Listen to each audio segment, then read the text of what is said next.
ಅತಿ ದೀರ್ಘಾವಧಿ ಮುಖ್ಯಮಂತ್ರಿಗಳಾಗಿ ಅವರಾಗಿರೋದಕ್ಕೆ ನಾನು ವೈಯಕ್ತಿಕವಾಗಿ ಅಭಿನಂದನೆಯನ್ನು ಸಲ್ಲಿಸ್ತೀನಿ.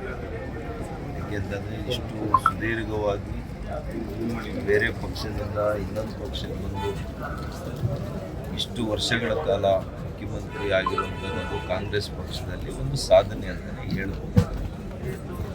ಆದರೆ ಮಾನ್ಯ ದೇವರಾಜ ಅರಸರವರಿಗೆ ಹೋಲಿಕೆ ಮಾಡ್ಕೊಂಡಾಗ ಮಾನ್ಯ ಸಿದ್ದರಾಮಣ್ಣವ್ರಿಗೆ ಬಿಡ್ತೇನೆ.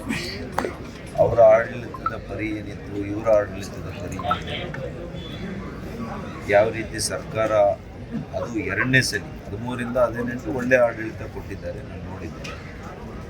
ಆದರೆ 23ರಿಂದ ಈ ಆಡಳಿತ ಜನಕ್ಕೆ ಸಾಕಾಗಿದೆ.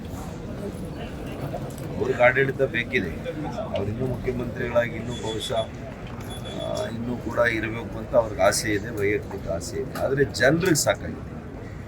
ಕರ್ನಾಟಕದ 6.5 ಕೋಟಿ ಜನರಿಗೆ ಇವರು ಇಳಿಬೇಕು, ಇವರು ಸರ್ಕಾರ ಹೋಗಬೇಕು ಅನ್ನೋಂಥದ್ದು ಎಲ್ರಿಗೂ ಇದೆ.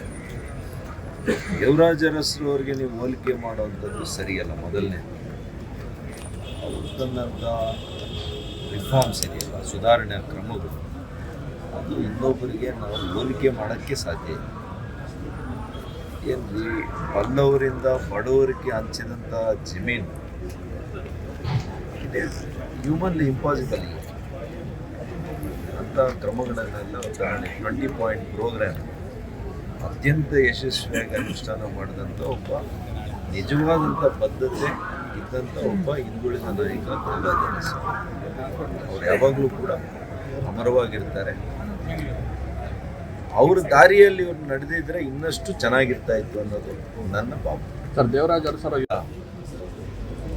ಇದು ನೀವು ಕೊಡ್ತಾ ಇರೋದು ಬರೀ ದೀಪಾವಳಿ ಊಟ.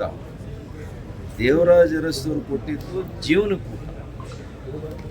ಒಂದು ಹಬ್ಬಕ್ಕೆ ಊಟಕ್ಕೂ ಇಡೀ ಜೀವನಕ್ಕೆ ಕೊಟ್ಟಂಥ ಊಟಕ್ಕೂ ವ್ಯತ್ಯಾಸ ಇಲ್ಲೇನಪ್ಪ? ಬದುಕನ್ನು ಕೊಟ್ಟೋದಕ್ಕೂ ಒಂದು ಊಟ ಕೊಡೋದಕ್ಕೂ ವ್ಯತ್ಯಾಸ ಇಲ್ವಾ? ಖಂಡಿತ ಹೋಲಿಕೆ ಮಾಡೋದು. ಸರ್,